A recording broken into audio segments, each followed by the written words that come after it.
E aí, povo de Cristo, como é que vocês estão? Estamos aqui em mais um NSDC Cast, nessa série especial que a gente está fazendo com convidados aqui, principalmente convidados que passaram pelo 24 horas de adoração, um evento incrível que teve aqui em Sorocaba e que Deus está fazendo algo poderoso através dessas conexões. E a gente quer colocar todo mundo aqui na mesa para a gente conversar, para a gente expandir ainda mais e não ser só um dia, né? O 24 horas, mas realmente ser algo do reino de Deus, tocando aqui a nossa cidade, a nossa região e a nossa nação. E hoje eu tenho a satisfação de receber grande amigo Gabriel. Tamo junto. E aí, Gabriel, tudo bem? E a minha esposinha, Eu. fiel escudeira aqui. Tô aqui, gente, mais uma vez. Isso aí. E o Gabriel, que é um dos líderes ali da base, que é o Ministério de Jovens da Igreja Família. Isso aí, Base Jovens, nosso ministério que tá ali. Estamos trabalhando na Igreja Família para construir algo com eles ali. Que legal. Já passou aqui o João, o Jotinha, né? Jotinha. Que é também um dos líderes lá. Isso. E já vamos começar perguntando como que é trabalhar com o Jota. Cara, maravilhoso. Maravilhoso você ter um cara do seu lado que o status do WhatsApp dele tá assim, nem Deus responde na hora. É maravilhoso. Trabalhar com alguém assim é rápido, né? É incrível. Eu acho que a nossa maior diferença e um problema de relacionamento é que ele é palmeirense e eu sou corintiano. Eita. Né? Mas trabalhar com o Jota, brincadeiras à parte, é incrível, né? Legal. Foi uma das perguntas que o pastor Eduardo fez, né, para mim, quando ele chamou a gente para liderança. Ele me falou assim: eu tô pensando em formar uma liderança e o Jota é uma pessoa que eu quero colocar com você. E o que você acha? Eu falei assim: o Jota é meu irmão. Uhum. Então a gente tem. É incrível, eu gosto muito de trabalhar com ele. A gente é parça. Que legal, que legal. Para quem não te conhece, Gabriel, se apresenta aí, quem é você, o que você faz. Show, meu nome é Gabriel, né? Me chamo Gabriel Cardoso, tenho 31 anos, sou casado com a Tamara, pai da Zoe, que tá aí no forninho, chega em novembro, né? Tô ali na base, desde novembro nós assumimos a base. Legal. Um pouquinho menos de um ano. Passei um tempo na missão, fiquei 4 anos em Jocum, rodei um pouco o mundo. Sou designer, né? Trabalho um pouco com criatividade, criação. E tô aqui, né? Servindo na base, servindo no que eu posso ali na Igreja Família. Legal. Pouco a pouco avançando. Você tá na Igreja Família, que é uma igreja batista, para quem não conhece, quem é fora de Sorocaba aqui. Há quanto tempo? Eu tô ali na Igreja Família desde 2020. 2 anos. Dois anos. 2 anos. E a sua formação é batista? Como é que é? Conta um pouquinho. Não, eu me converti com 17 anos numa outra igreja aqui de Sorocaba, né? Na Igreja Agnus. Eu fiquei 11 anos lá. Então eu me converti ali. Fiquei todo esse tempo caminhando ali.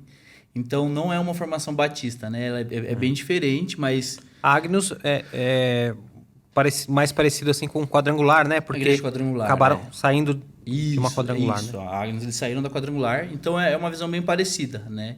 Por mais que a igreja que eu frequentasse, ela tinha uma visão muito parecida em relação ao tratamento familiar. Eu falava muito sobre família, sobre relacionamento, então a gente não consegue ver tanta diferença assim. Legal, que legal. E como que é agora estar na Igreja Família? Cara, é muito diferente, né? Porque é uma igreja enorme, né? É muita gente, né? Eu brinco que eu tô ali há 2 anos e ainda que, né, num cargo de liderança, eu trabalho na igreja, todo dia a gente conhece alguém. Todo dia tem alguém novo e às vezes esse alguém novo tá na igreja há 30 anos, né? Às vezes chegam os senhorzinhos lá para entregar oferta, para tomar ceia, e são pessoas que eu nunca vi na vida. E que estão lá, e que às vezes falam assim, você que é o irmão que lidera jovens, e cumprimenta a gente não sabe o nome. Então, é muito legal, assim, porque ainda que seja uma igreja grande, existe um relacionamento. As pessoas sabem quem elas são, né? Eu tô chegando agora, eu tô conhecendo, mas as pessoas sabem quem você é. Elas te olham no olho, elas conversam com você. E eu acho que foi o que me cativou, né? Quando eu cheguei na igreja, que me fez me sentir dentro de casa. É essa questão do relacionamento. Eu me senti amado. Né, me senti cuidado e estou muito feliz ali, muito feliz. E você cresceu já na igreja? Você sempre... Não. Conta essa história aí pra gente. Eu me converti com 17 anos. A minha mãe, ela nasceu, né, numa família cristã. Meus avós, eles eram presbiterianos. Se eu não me engano, eles eram presbiterianos. Porém, minha mãe se afastou, né, na juventude e tal. Casou, conheceu meu pai. E eu não cresci na igreja, mas a minha mãe, ela sempre tentou me ensinar que existia um caminho. Então, minha mãe falou assim, ó, vai na escola bíblica. Tinha uma quadrangular atrás da casa dos meus pais. Que legal. Falei assim, ó, vai lá. E aí eu ia na escola dominical, ia nos eventos de EBF, comer uns lanchinhos. Tinha vários amigos na igreja, então eu sempre fui. Até que em 2008, né, eu estava numa fase assim, bem trash da minha vida, bem difícil. Né? Um adolescente, né? Bebida, droga, essa vida doida. E na porta de um show, eu ouvi o Espírito Santo falar comigo. Uau. Chega. E eu lembro que eu tava muito bêbado. Tava muito bêbado. E eu ouvi o Espírito Santo falar comigo assim, chega. Aqui em Sorocaba mesmo. Aqui em Sorocaba. Ali na frente da Uniso, da cidade universitária, naquele posto que tem ali. Eu tava ali muito bêbado. E eu tava no banheiro passando mal e eu ouvi uma voz, assim, audível, que falava comigo assim, chega. E na hora eu assustei. Tinha um policial no banheiro ainda, eu comecei a chorar. Ele falou, tá tudo bem? Eu falei, não, tá tudo bem. E aquele estado de embriaguez passou. Eu fiquei no show ainda, mas assim, foi um processo ali de 2 semanas em que as coisas começaram a ser arrancadas da minha vida, amigos e tal. E aí eu fui pra igreja, dia 27 de julho de 2008. E desde então nunca mais saí. E a transformação foi Cara, foi surreal. total, assim. Total. Foi um processo ou foi imediato, assim? Foi um Foi assim, choque ali que você levou? Foi um choque. Foi um choque. Porque eu tava vivendo a minha vida e eu lembro assim como se fosse hoje. Porque eu joguei basquete boa parte da minha vida, então eu tava naquele afã ainda assim, tipo, quero jogar e tal, tinha 17 anos, mas as coisas não aconteciam. E aí eu chego na igreja, eu tinha vários amigos. E quando eu falei pros meus amigos na escola, pô, fui na igreja, os meus amigos eram os caras que levavam bebida, levavam droga, faziam um monte de coisa. São coisas que, tomara que meu pai não assista esse podcast. A minha mãe sabe essas histórias. Ele não sabia até agora. Meu pai não sabia até agora. Minha mãe, o dia que ela ouviu, ela ficou assim, ó. Mas, né, meu pai suspeita. E esses amigos, eles faziam muitas coisas. E eu falei, fui pra igreja. E aí a galera falou assim, não, sai daqui. Foi assim, instantâneo. No momento que eu me posicionei, eu falei, vou pra igreja. Eles se afastaram. É como se Deus estivesse tirando as pessoas. E eles falaram assim, não, você é crente, agora você vai dar dinheiro pra pastor. E eu tinha ido em um culto. E aí eu vi e falei assim, pô, eu tô sozinho. Eu ia sentar com os caras no intervalo, ninguém queria estar comigo. E aí eu falei, pô, tem a galera da igreja que vem aqui na escola. E eu comecei a me aproximar deles. E aí eu sou muito grato ao pastor Marcelo, que é pastor na nossa igreja hoje, porque ele era da Agnes na época e ele me abraçou. Ele era líder de adolescentes, ele me abraçou, me discipulou, começou a me levar para o evangelismo, começou a me inserir nos programas da igreja, me catequizou, né, para o batismo. Então, foi um processo assim que foi de choque. As coisas foram acontecendo e aí eu tive que ir indo abrir mão de tudo e aí fui começando a ser inserido na realidade da igreja. E, cara, tô lá até hoje, assim. Foi um processo muito legal e triste por não ter vivido antes, né? Mas eu vejo que eu vivi, assim, na estação ideal que precisava acontecer. Legal. E a primeira igreja que você foi, já foi essa antes da IBS? Ou foi como que foi a sua adaptação dentro da igreja? Porque você disse que a igreja que você estava antes da Igreja Família era já uma igreja que já trazia para um relacionamento, para algo mais familiar. Mas como que foi esse processo seu? Porque seus amigos da escola foram indo embora, mas você conseguiu ser acolhido na igreja que você iniciou? Consegui, porque tinham pessoas da igreja que estavam na escola. Tinha amigos da escola que eram da igreja. Então, quando eu fui para a igreja, eu mandei mensagem para uma amiga. Falei assim, olha, eu quero ir para a igreja. Posso ir com você? E ela deu risada. Ela falou assim, você? Falei, é. E eu tinha estudado com ela desde do prézinho, né? A gente cresceu junto na escola. Então, ela conhecia toda a minha vida. E aí ela falou assim, você? Eu falei, é. Não posso? Ela falou assim, pode. Ela falou assim, eu encontro você na sua casa. E a gente saiu. Ela passou na minha casa, a gente subiu para a igreja a pé. E aí ele começou. E ela me apresentou para um, me apresentou para outro. Ela não ficou na igreja, ela saiu da igreja e eu permaneci. Uau! E aí as pessoas que eu comecei a conhecer na igreja, tipo, me apresentavam para outras pessoas que estudavam na escola que eu não sabia que eram da igreja e a gente começou a se relacionar. Então foi muito legal, porque eu tinha muitos amigos na escola. E eu perdi a galera da escola, mas eu vejo que na mesma proporção que eu perdi, o Senhor acrescentou outros. Então, se o problema era não ter relacionamentos, o Senhor me fez entrar numa rotina de relacionamentos sadios. Que legal. E qual foi, nessa chegada aí na igreja, Você ficou quanto tempo sem trabalhar ou você já assumiu algum ministério? Qual foi esse ministério que você assumiu? Cara, Como é que funcionou isso? é algo que eu dou muito valor até hoje. Porque eu cheguei na igreja em setembro, outubro. O Marcelo chegou para mim assim, e aí, vamos fazer alguma coisa? Eu falei assim, vamos fazer uma coisa o quê? Vamos fazer evangelismo? Eu falei, como faz isso? Não sei. E em novembro, a gente fazia um evangelismo na porta do cemitério, ali na Vilaro. Ela dá abraço grátis. Nossa, eu achava o máximo, abraço grátis e tal. E aí se vestia de palhaço. E aí eu comecei a fazer evangelismos. Em setembro e outubro, ali já meados já do feriado de finados, né? Que era meio que uma preparação. Então eu comecei com evangelismo e na recepção. A igreja era uma igreja que não era muito grande, então os adolescentes faziam a recepção. Ah, você é visitante? Pegava o nome do visitante, depois eu ia lá no data show, escrevia lá no computador, visitante, fulano de tal, aniversariante. Então eu comecei a fazer isso. Recepção, identificação ali era o carinha do data show, fazia várias coisas no culto.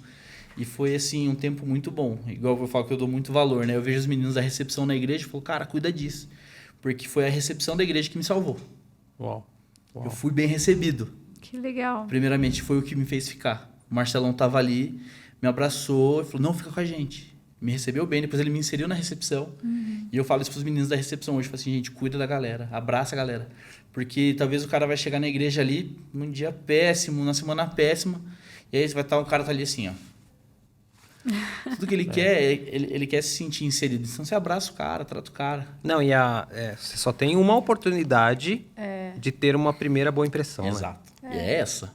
É essa. Eu falo Quem isso, está chegando na igreja agora, né? eu falo isso pro pessoal. Eu falo assim, cara, eu acho que o processo mais difícil a gente já viveu. Não é o do apelo. Não é tipo do cara levantar pro apelo. Mas é o cara levantar da cama dele, tomar banho e ir pra igreja. Ele se dispor a ir pra igreja, pra mim já é o passo mais difícil. Então ele chegou, cara, a gente já tem um avanço muito grande. Então recebe o cara bem. Trata ele bem, que o restante desse processo vai ser natural. Aí é o Espírito Santo que já começou a agir na casa dele. Né? E aí a gente faz a nossa parte. Então, esse processo da recepção ali, para mim, eu acho que ele foi mais importante do que o do evangelismo. Né? Servir na recepção, poder olhar as pessoas, saber quem é quem, chamar pelo nome. Eu acho que isso foi muito bom.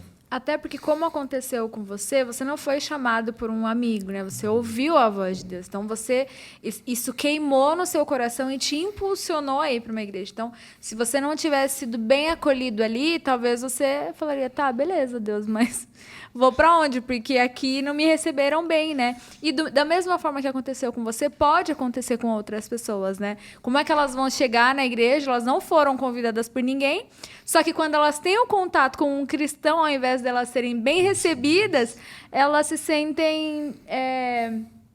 Como é que fala? Muitas vezes é uma barreira ali, né? Elas rejeitadas ali naquele ambiente. Exatamente. Tipo, tô aqui, tô deixado de lado. E é muito doido, porque eu tava refletindo isso vindo para cá. O mundo ele é muito mais atrativo do que a igreja pro jovem. Hoje, Gabriel, nossa, o que você está falando? O mundo é muito mais atrativo. Se eu for falar para você que não eu tô mentindo. Se eu for falar para você que ir pro rolê não é legal, é mentira. O pecado ele é gostoso, ele é atrativo, senão ninguém cometia. Então, assim, qual que é o X da questão? Você ser quem você precisa ser. Né? A imagem de Cristo, a semelhança de Cristo que abraça, que cuida, que transmite o amor. Se você não viver isso, você vai perder o cara pro entretenimento, vai perder o cara pro show. Pô, do lado da nossa igreja tem 2 baladas gigantescas, tem 2 casas de show gigantescas. Sério? A gente escuta show ali, porque tem uma balada que nasceu ali, um Aras ali e uma outra na Castelinho. A gente escuta show dali da igreja. Eu falo, cara, eu já vi jovens que saíram do culto e foram pra lá. E aí o cara me procurar na semana e falar assim, pô, eu fui pra lá, mas eu tava errado, era melhor eu ter ficado aqui. Então, tipo assim, é a nossa recepção, sabe? É o nosso cuidado que vai dar esse tom do relacionamento. Se o cara vai permanecer aqui ou ele vai passar reto e vai entrar na rua da balada ali. Você, depois que tem essa primeira, né, chegada aí na igreja, recepção, você tem um envolvimento com a Jocum. Como é que funcionou isso aí? Na verdade, o meu envolvimento com a Jocum, ele vem mais pra cá, né? Já é mais recente. É mais recente. Eu fiz a minha primeira viagem missionária em 2011, com a missão Antioquia, pessoal do Vale da Bênção, né? E eu fui para o Paraguai, passei 20 dias no Paraguai, porque na época nós tínhamos um ministério de evangelismo na igreja, que era a Cruzada Estudantil. E aconteceu o terremoto no Haiti e tudo mais, e aí eles mandaram uma equipe, eu ia, e aí a gente não conseguiu levantar recurso, e aí a liderança me chamou e falou assim, viu, por que você não vai para o Paraguai? A missão Antioquia. Aí eu fui, passei 20 dias, tive minha primeira experiência lá, e aquilo começou a queimar no meu coração. E Então eu falei, foi cara, ali que começou a nascer para você um ministério ali já mais transcultural, talvez, algo de missões. Começou antes ou já começou meio daí com você? Na verdade, foi ali que eu encontrei um sentido para minha vida. Que eu olhei para mim e falei assim, cara, eu não sei fazer outra coisa. Uau. Eu não sei, eu não consigo me ver fazendo outra coisa. Então, eu costumo falar que esses períodos onde eu não estava na missão eram o período assim que eu estava Perdido, talvez? tipo, assim, cara, o que eu tô fazendo? Eu tive muitos conflitos, porque eu fui em 2011, fiquei 20 dias, foi incrível, conheci muita gente, tive muito contato, já é um outro país, é uma outra cultura, é um outro idioma. E aí, em 2011 eu comecei um envolvimento com o Giovanni Si, a gente trazia eles para Sorocaba e tal. E aí, em 2012, o Kaique me convidou para fazer parte do Nici. Eu fiquei 1 ano lá, efetivamente com eles, né? E aí eu rodei o Brasil, a gente foi para vários lugares, vários estados. E aí de 2013 até 2017 eu fiquei aqui. Fiquei aqui em Sorocaba, servindo na igreja, estudando, trabalhando, construindo minha vida, fazendo as minhas coisas. E aí em 2017 eu liderava adolescentes na Agnus, e aí os meus pastores falaram assim, viu, você não quer conhecer uma campanha de Kings Kids? E vai lá conhecer, a igreja te envia e tal. Eu fui para Curitiba, e aí Kings Kids é um programa de Jocum, né? Para crianças, adolescentes e tal. E aí eu comecei a ter contato com a Jocum. E eu fui para uma campanha para ficar 15 dias. Chegando lá, eles me convidaram para ir para uma campanha nos Ribeirinhos, no interior do Pará. Peguei um telefone, liguei pro meu pastor, falei, pastor, ele falou, pode ir. Os adolescentes estão de férias, não vai ter culto, pode ir. Fui, fiz o corre, levantei recurso, comprei passagem e fui com eles. E aí ele começou uma conexão minha com a base de Belém, da Jocum. Eles nos receberam lá. E aí, vários processos na minha vida, término de relacionamento, trabalho, coisas acontecendo. E Deus falando pra mim assim, tá na hora de você ir embora. Tá na hora de você ir embora. Mas eu conversava com a minha liderança, meus pastores falaram assim, calma, calma. Aquela coisa, calma, vem com calma. Até que um dia, os pastores fundadores, né, da Agnus, eles vieram dos Estados Unidos. E é muito claro isso pra mim. Num culto de jovens, eles se levantaram, eles iam pregar e falaram assim, Gabriel, faça suas malas. Faça suas malas e vá embora. E foi muito diferente. Sabe quando você vê, tipo assim, cara, não é o homem que tá falando aqui. Sim. Porque a atmosfera do lugar mudou. E eu lembro que eu tava na primeira fila, assim, eu fazia parte da liderança dos jovens também. Eles falaram assim, ó, faça sua mala e vai embora. Pegue suas coisas e vá. E quando eu olhei pra trás, estavam todos os meus amigos, o meu irmão, a galera chorando, assim, sabe? E eu falei, cara, tem algo acontecendo. Isso era sábado. Eu peguei meu celular, mandei uma mensagem para a base de Belém, da Jocum. Eles falaram assim, a gente vai começar a ITED, que é a escola da Jocum, daqui 1 semana. Você consegue? Falei, consigo. Entrei em contato, um casal da igreja que falou que se eu fosse para a missão queria me apoiar. Falei com eles, falei assim, não, beleza. Compraram minha passagem, eu fui para Belém, fiz a minha ITED, fiquei 6 meses lá em Belém. E aí depois fui para Curitiba, fiquei servindo na base lá e fiquei quase 4 anos lá. Né? Então foi um processo, assim, muito intenso, né? Teve um tempo em que a igreja me chamou de volta. A gente foi para o Chile, construiu uma base lá, trabalhamos lá. Aí aconteceu o fato da Fer, vocês conheceram a Fer, né? Sim. A gente perdeu a Fer lá. Foi umas dores assim para mim que até hoje, né? Eu vi, né? Eu tava dentro do hospital. Você tava lá? Eu tava dentro. Eu puxei, tipo, o lençol, assim, pra tampar o corpo, tá ligado? Então, tipo assim, eu fui a pessoa, tipo, que fiquei até o final. Eu fui lá no aeroporto, meus pastores falaram assim, ó, você é o que desenrola espanhol. Então, eu saí do hospital 3 da manhã, liguei pra cá, falei com os meus pais, falei com os meus amigos e liguei pra funerária. E começou a fazer todo o processo. Então, foi 1 semana que eu saía com o esposo, né, que era o viúvo, ia na funerária, fazia aquilo, fazia isso. E aí eu fui até o aeroporto para entregar o corpo para a empresa aérea para mandar para o Brasil.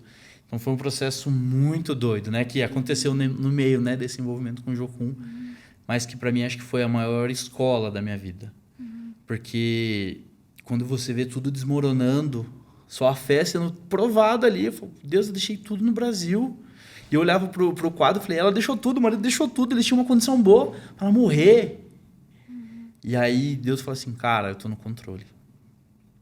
E eu chegava, às vezes, os irmãos lá, eles nos abraçaram, eu chegava na casa que a gente morava, na casa do pastor, tava todo mundo ali. E eu lembro que eu chegava aqui assim, tudo bem. Saía às 6 da manhã, chegava às 6 da tarde, fazendo um trâmite com consulado, um monte de coisa. Eu corria pro fundo da casa, sentava num banquinho que eles tinham lá e chorava. Então foi um processo muito dolorido. E aí voltei, né, pro Brasil, voltei para a base da Jocum. Voltei em agosto de 2019. Em outubro eu voltei para a base. Em novembro eu recebi um convite para ir pro Japão. Fui em dezembro. Quando a gente voltou em fevereiro começou a pandemia. E aí base fecha tudo, acontecem várias coisas e fiquei aqui, né? Então, mas a Jocum foi para mim, fora assim, o envolvimento com a igreja foi o lugar que eu mais cresci, né? Eu vejo muitas pessoas falarem muito mal da Jocum, falam, porque a base de Jocum é isso, o cara vai pra base, acontece isso, tal, se revolta contra a igreja. Foi na Jocum que eu aprendi o que era ser família, o que era ser igreja. Porque, assim, tem missionário que está lá há anos e não recebe R$50 de recurso. Eu passei por uma situação, eu tinha bons mantenedores que me ajudavam. De estar no shopping com amigos, vamos tomar um café? E, tipo assim, sexta-feira à tarde, vamos tomar um café. Sábado e domingo folga na base, então vamos sair, dar um rolê. Um amigo mandou uma mensagem para mim e falou assim, cara, eu e minha esposa, a gente não tem nada. Você compra um miojo pra gente, se você puder? E você olhar para sua conta e você falar assim, eu tenho dinheiro, tô tomando café na Havana aqui. E o cara não tem miojo. E aí a gente se juntar com amigos e falar assim, a partir de hoje ninguém mais passa necessidade. E a gente começar a fazer compra mensal, almoçar e jantar todo mundo junto. Então foi na Jocum que eu aprendi a ouvir Deus de verdade, a ser família, a me relacionar com as pessoas. Então para mim foi a escola da minha vida, né? O que eu vivo hoje em relação à fé, a relacionamento com Deus, eu aprendi lá, né? A missão, ela forja as pessoas. A necessidade de depender de Deus para comer, para se vestir, ela forja o nosso caráter de uma maneira que a gente não tem ideia, né? Tenho muitos bons amigos, tenho pessoas incríveis com quem eu me relaciono até hoje, né? E experiências, né? Eu levei minha esposa esses dias na base que eu fiquei, e aí quando a gente saiu, ela olhou para mim e falou assim, amor, eu falei, o que foi? Graças a Deus você nunca mais vai morar aqui, né? Eu falei, olha, não sei. Deus é que sabe. Não, Deus me falou, não vai. Não, Mas eu sou profeta, Deus falou pra mim que não. Mas é incrível, assim, talvez eu falo que hoje, na fase da vida que eu tô, eu não voltaria para Jocum. Mas para a missão é algo que corre na minha veia, é o que eu amo. Eu brinco que eu tô afastado pelo INSS, né? Então, eu não aposentei, tô aqui, eu tô afastado. Entendi. Em algum momento dá para voltar, né? Mas é um tempo incrível na minha vida, que eu tenho muitas lembranças assim de coisas incríveis, de milagre de provisão, pessoas sendo salvas, histórias, é fantástico. Em quais países você passou aí nessa caminhada missionária? Paraguai, Chile, Argentina, Alemanha, China e Japão. Uau. 6 países. Qual a experiência que você pode dividir com a gente aí que marcou sua vida? Belém do Pará, eu achei o lugar que mais me marcou. Porque é nossa terra, né? E eu sou fresco. Eu sou um cara fresco. Eu não como de tudo. Eu falo. E existe uma coisa na minha vida que eu nunca gostei. Que foi fígado. Eu tava no meio da minha escola e eu conto isso. E a galera A galera que anda comigo escuta essa história e fala, lá vem. Mas é a história uma das histórias que me marcou, porque eu tava fazendo minha ETED e a gente tava tendo aula de evangelismo. E Belém do Pará é uma cidade muito doida, porque tem de tudo ali. E eu lembro que o professor falou assim, ó, a gente vai ter aula e a gente vai ter prático. A gente vai pra rua. E ele levou a gente pro Porto. Lá pra onde era um ponto de encontro da cidade, onde tinha o Mercado Ver-o-Peso, a Estação das Docas, um lugar muito conhecido. Só que ali do lado tem um quartel da Marinha. E tem muito morador de rua. E aqui em Sorocaba eu trabalhei muito tempo com morador de rua. Então eu falei, mano, tô na minha praia. Tô com a minha galera. E eu lembro que a gente chegou, eu conversei com outro, a galera, ora, aceita Jesus, e todo mundo fica feliz. E eu sentei com um casal, o Ivan e a Regiane. Isso, eu vou lembrar para sempre. E eles tinham um cachorro, né, o Costelinha. E eles estavam ali e eu conversava com eles. E a Regina, ela conversava, perguntava e falava de Jesus. E o cara aqui. Nem um pouco interessado, não queria saber. Explicitamente não queria. E aí eu lembro que abriu, o quartel da Marinha abriu. Saiu um monte, toca uma sirene, sai um monte de soldado. E eu falei, mano, que é isso? E aí sai um monte de morador de rua correndo. E esse cara pega um pedaço de caixa de pizza e sai correndo. Eles colocam uns sacos de lixo assim, ó, no chão e entram pro quartel. Mano, cena de The Walking Dead, tá ligado? E eu lembro que ele enfiou a caixa de pizza no saco, rasgou e voltou. Quando ele voltou, ele colocou essa caixa no chão, assim, ó. Tinha arroz, feijão preto e fígado acebolado. Aqueles sacos eram o resto da comida dos soldados no quartel, que eles davam pros moradores de rua. Eu lembro que eles começaram a comer ali. O Ivan, a Regiane e o Costelinha. Os três.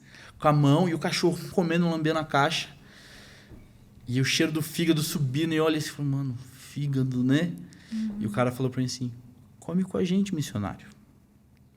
A hora que ele falou isso... Eu falei, como? E comecei a comer ali, com a mão. Eu e os três. O cachorro aqui e o cachorro do meu lado. Na parte que eu dei a segunda mãozada, o cara desabrochou. Ele se abriu assim, ó. Ele olhou pra minha cara e, tipo, eu acho que ele não acreditava que eu ia comer. Uhum. Nem eu acreditava que eu podia comer aquilo ali. É. E eu comecei a comer e eu fiquei com eles ali e a gente ficou cerca de 2 horas ali, falando de Jesus. E eu lembro que quando a gente terminou de conversar, eu orei com eles, eu fiz uma oração ali de confissão, eles aceitaram Jesus e eu fui embora. Uma semana depois a gente voltou e os outros moradores de rua falaram assim, olha, eles foram embora. Eles têm família, eles têm casa aqui no interior do Pará e eles foram pra família. Uau. E eu falei, cara, se eu fosse o fresquinho que não comia fígado, sabe? Que oportunidade que eu tava perdendo, né? É igual quando Jesus passa ali por Samaria, encontra o cara ali, tipo, que apanhou.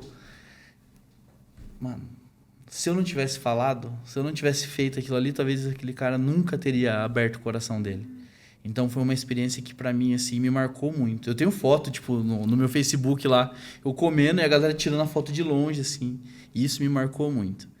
Porque é simplicidade, sabe? Você não precisa ter o jargão evangeliquez, você não precisa ser o pregador, você precisa ser gente. Jesus era gente. Uhum. Né? Ele andava no meio da galera, ele comia com a galera. Se ele tivesse ali, ele ia comer aquele fígado. Então foi algo que me marcou muito e ali eu aprendi muito. Eu falei, isso aqui me ensina.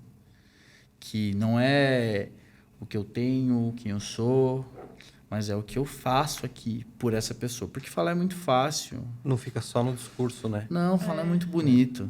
Falar é muito bonito, mas... Mas você partilhou ali, né, junto com eles, né? Assim como Jesus, você sentou... Essa era a mesa deles. Essa era a mesa deles. E provavelmente ninguém que não fosse dali...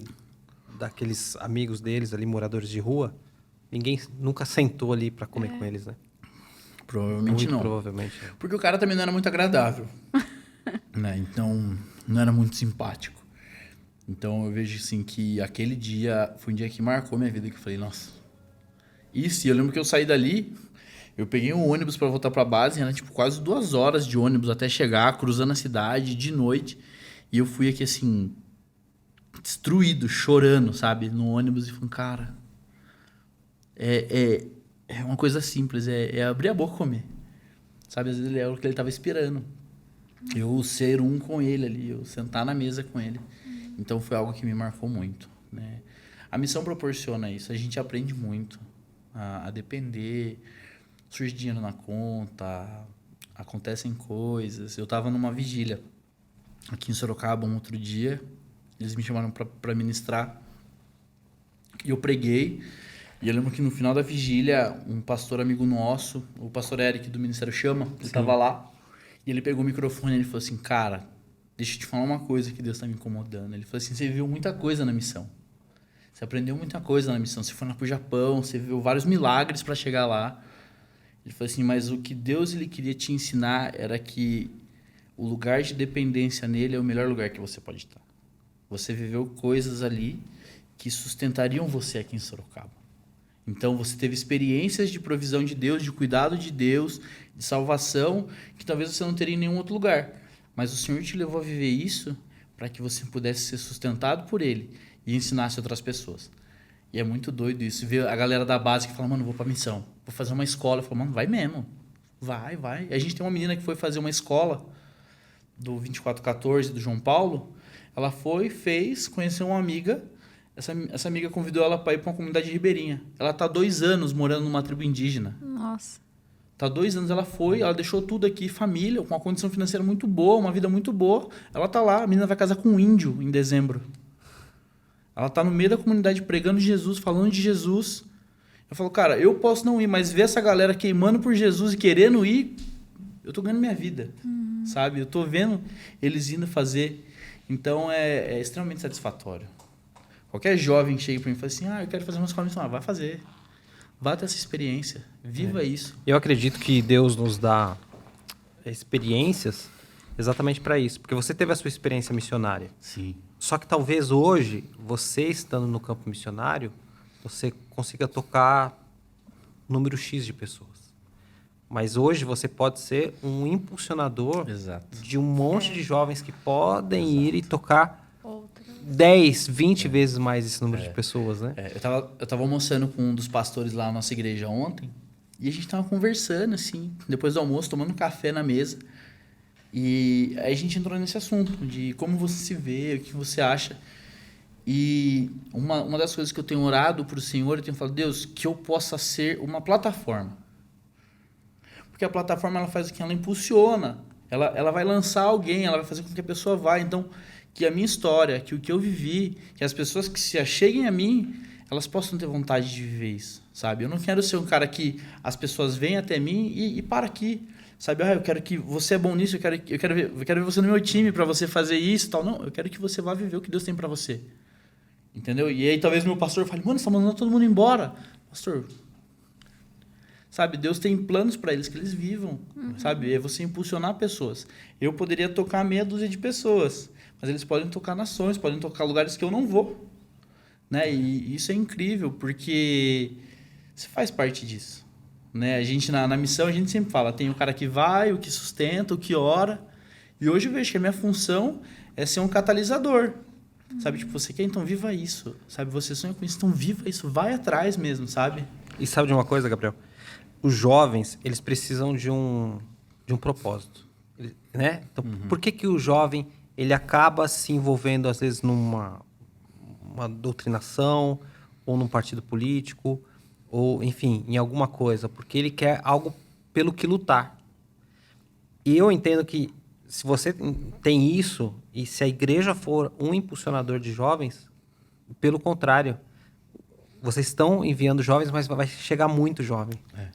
Por quê? Porque eles entendem que ali é um lugar onde eles serão impulsionados. Eles não vão chegar ali e ser apenas um número. Né? Você falou que tem 250 jovens lá.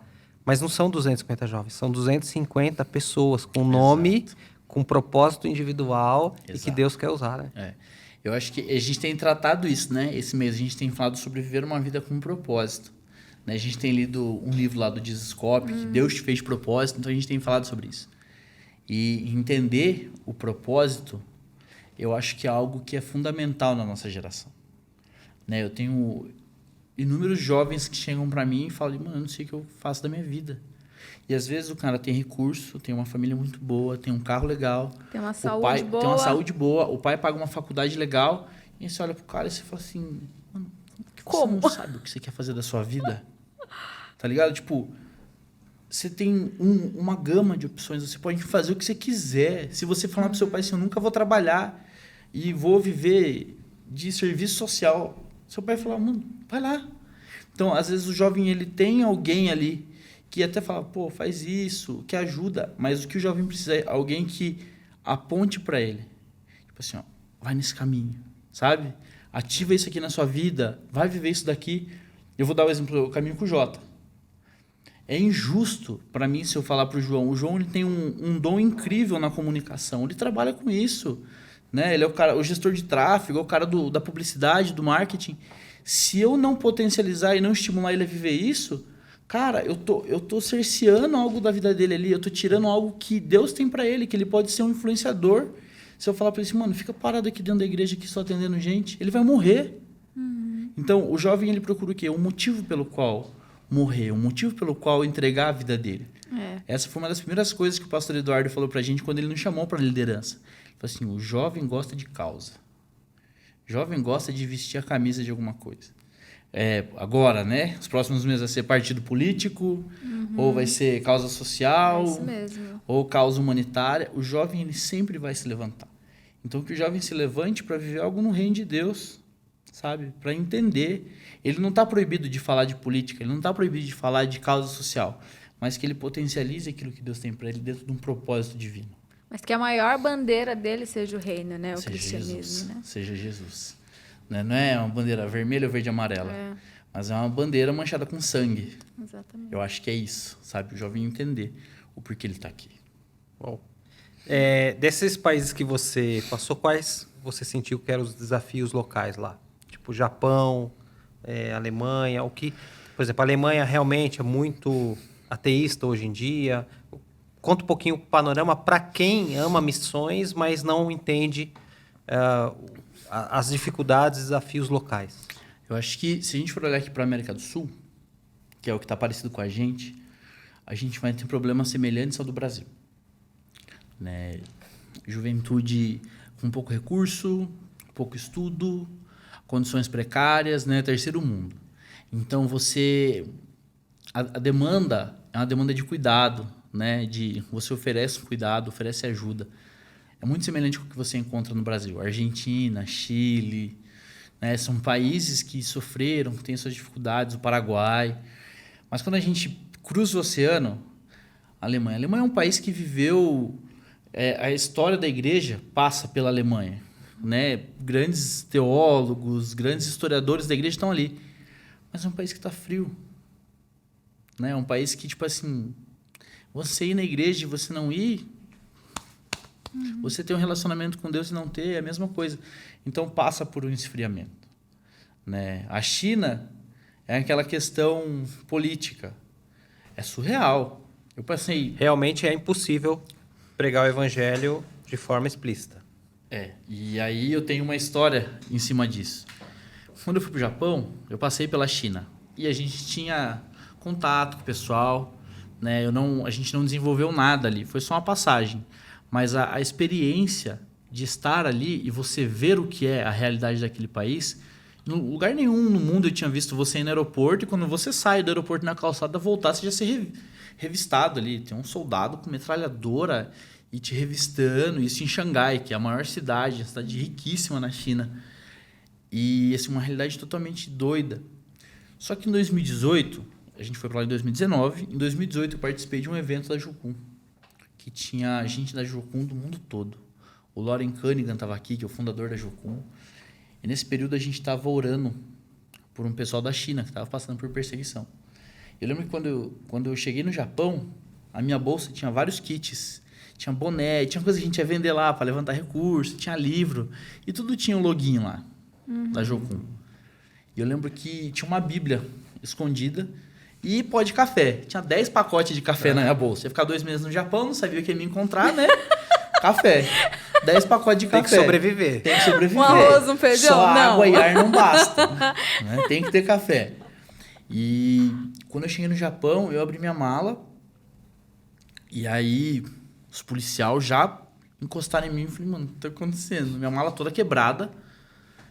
O policial abriu, ele veio com um papel assim, todo em espanhol, perguntando se ele podia revistar minha bolsa e tal. Sabe aqueles programas que você tá na sala da polícia, ele passa paninho, passa... O que tá acontecendo aqui? E eles acharam um contrabando de café, na verdade. Porque na China eles rasgaram todos os sacos de café. Sobrou 2 sacos de café. A minha Bíblia estava aberta no meio da bolsa, assim, ó, no meio da mala. E tinha 3, 4 bonés da Jocum espalhados na mala. Então, sabe quando você olha e você fala, tipo assim... Mano, a gente sabe o que você faz. A gente sabe quem você é. Por quê? Porque tinha uma galera fugindo de lá. Missionário jocumeiro fugindo. E eu lembro quando eu olhei minha bolsa, eu falei, mano, como assim? A minha Bíblia aberta, assim, ó. Cheia de café. Se você revirar essa Bíblia, se você balançar ela hoje, cai café dela ainda. Porque tava tudo... Então, tipo assim, você olha, é uma realidade que te ameaça. Né? A realidade da China, ela te ameaça. Quando a gente pousou no aeroporto, você olha assim, a China ela é muito tecnológica. Mas você entra dentro do aeroporto, parece uma delegacia. Tudo cinza, tudo antigo, sabe? Década de 80. Então você olha assim, é tudo muito, muito opressor. Né? E o Japão, você está lidando num país que ninguém precisa de você. Ninguém precisa de você. Eles têm dinheiro, eles têm recursos, eles têm tecnologia, eles são a 3ª maior potência do mundo. Só que eles não têm amor. Eles se matam, eles são sozinhos. O filho não acorda o pai de noite se ele estiver passando mal porque ele não quer incomodar. Então você lida com a frieza. E aí me pega. Porque eu sou do povão. Tipo assim, eu sou da muvuca. Pô, o primeiro dia que a gente chegou no Japão tinha as crianças vestidas com a camiseta do São Paulo. Uns brasileiros. Falei, que desgraça, por que fizeram isso com as crianças? Mas a gente sabe. Tipo, a gente brincava com as crianças assim, ó. Os caras falaram, mano, não mexe com as crianças porque você vai ser preso. Então, tipo, e era brasileiro. Então, é um país frio. É um país que não tem esse calor que a gente está acostumado. Triste, né? É triste. E eu lembro quando eu tenho chamado para o Japão. Quando eu estava em Belém, Deus falou isso comigo. Eu tava orando e eu falei, Deus, eu achei que era por meio da pobreza, povão. O que eu vou dar pro japonês? O que eu vou fazer lá? Eles não precisam de nada. E aí, Jesus foi muito claro. Falei assim, eles precisam de mim. E é muito doido, porque é muito frio. É um país muito frio. Mas tem algo acontecendo. Eu creio que existe algo acontecendo. Então, eu acho que quem vai para lá tem que ir com o coração preparado para encontrar um lugar de solidão, sabe? Estar sozinho, não ter muito relacionamento. Mas é um lugar incrível. Assim, eu amo o Japão, sou apaixonado. E foi difícil falar de Jesus lá? Cara, assim, a gente falou de Jesus, porque quando a gente foi para lá, a gente foi para trabalhar com igrejas brasileiras. Né? O contato que é muito o propósito da Jocum, né? Dar um suporte à igreja local. Suporte para a igreja local, exato. Então, quando você vai para o Japão, não é a mesma coisa que eu aqui para o Chile.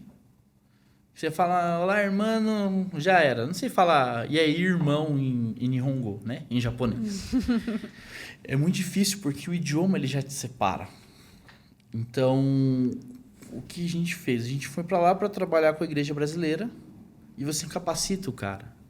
Só que o cenário que a gente encontrou lá era que, na verdade, a gente estava indo para abraçar os caras, sabe? Porque o cara tá longe da família. Eu lembro que a gente chegava na igreja, eles queriam levar a gente comer, queriam levar a gente passear, porque eles queriam ter contato, sabe, com o país deles. E aí, quando a gente teve contato com o japonês, pude ter o contato uma ou 2 vezes. A gente foi fazer um trabalho com um morador de rua e eram todos japoneses. Tinha um pastor lá que era japonês, morou no Peru, então ele falava espanhol. E eu lembro que eu preguei em espanhol na estação de trem lá. Preguei em espanhol, ele traduziu para o japonês. E foi uma das experiências mais legais para mim, porque o japonês ele nunca vai chegar e vai te dar um abraço. Ele não vai fazer isso, ele é extremamente reservado. E eu lembro que tinha um senhorzinho, uns 80 anos, e eu olhei para ele e ele tava chorando. Eu falei, cara, não dá. E aí eu fui e abracei ele. E na hora que eu abri o braço, ele veio, ele me abraçou. E aí ele chorava assim. E eu falei, cara, para mim já valeu a pena, sabe? Tipo, foi o contato que eu tive com o único japonês aqui que eu consegui ter um contato, de ele entender o que eu estava fazendo aqui, porque é muito difícil. Então, quando, por exemplo, eu falo de Japão, é você ir pregar para um povo que é nativo seu, brasileiro, mas que está inserido naquela cultura. Né? Não adianta eu falar que eu quero ir para o Japão, porque eu sonho em voltar para o Japão. Minha esposa sabe disso, sabe? Então, eu tenho um sonho de voltar para lá e estabelecer algo. Mas eu não vou para lá para trabalhar para o japonês. Eu vou para lá para abraçar o brasileiro, o cara que nasceu lá, sabe? O cara que cresceu lá, que fala o idioma, que conhece a cultura. Porque é esse cara que está dentro da escola. É esse cara que está dentro da faculdade. Então, é um trabalho de formiguinha. É um trabalho tipo que leva tempo, mas que a longo prazo e bem feito, o japonês, quando ele se converte, ele se converte. Ele vive aquilo, sabe? O alemão, não sei, né? Você que pode dizer. Mas você acha que o japonês ele tem uma receptividade melhor do que o alemão? Quando você é afetuoso? Ou é a mesma coisa? Porque, por exemplo, pelo que você disse, o que eu entendo também é que o japonês ele é cada um por si, né? Mas ele aceita o afeto quando vem de fora? Ou ele sente... Porque talvez ele sinta isso como uma má educação só, ou talvez ele sinta isso como um desrespeito e não pode haver esse tipo de comportamento. Lá no Japão, a cada 2 quarteirões você vai encontrar uma loja de conveniência igual a Daiso que a gente tem aqui no shopping. Uhum. Tem inúmeras. E uma conveniência para você comer. Todo lugar que você entra, ele vai te saudar. Vai te falar, seja bem-vindo, tal, com o maior carinho. Ele vai te tratar como se você fosse um familiar dele. Ele vai te tratar super bem. Porque ele está sendo pago para aquilo. Uhum. Né? E eu ouvi isso, brasileiros falarem isso. Falei assim, eles te tratam super bem aqui, mas não se engana. Porque você sai, ele tá metendo o pau em você. Tá falando assim, aqui, Brasil tá fazendo o quê no meu país? Uhum. Entende? Então, tipo assim, não existe assim essa perspectiva, tipo assim, ele é carinhoso. É muito difícil, porque eles são muito fechados. Eles têm uma cultura de eu não quero te incomodar e você não me incomoda. Entendeu? Então, um japonês, ele nunca vai bater na sua casa se você for budista ou se você for shintoísta e esse cara for cristão, vai bater na sua porta para falar de Jesus para você. Porque ele entende que a sua privacidade e o seu mundo é intocável. Sabe? Tipo assim, ninguém pode invadir aquela realidade. Você tem que respeitar isso. Então, se você é carinhoso, se você trata ele bem, ele vai falar que, tipo assim, você não faz mais do que sua obrigação de ser educado comigo como eu sou educado com você. Então, eu acho que o alemão, ele é mais afetuoso. Por mais que ele seja frio, ele é mais afetuoso que o japonês. O japonês, ele é bem gelado. Porque quando o alemão dá essa abertura é mais sincero que o japonês, talvez? Agora, se você cai na graça do japonês, aí esquece. Aí você tem um amigo pra vida. Mas ele não vai te tratar bem por vontade própria. O alemão, ele vai olhar na sua cara na rua. Né? Era engraçado. Tipo, a criançada, eles passam, assim, porque eles vão pra escola tudo junto. Os pais levam até a esquina, eles se encontram e vão pra escola junto. O mais velho na frente e um atrás. E aí eles olham pra você, eles ficam olhando assim, um cara de 1,91 m.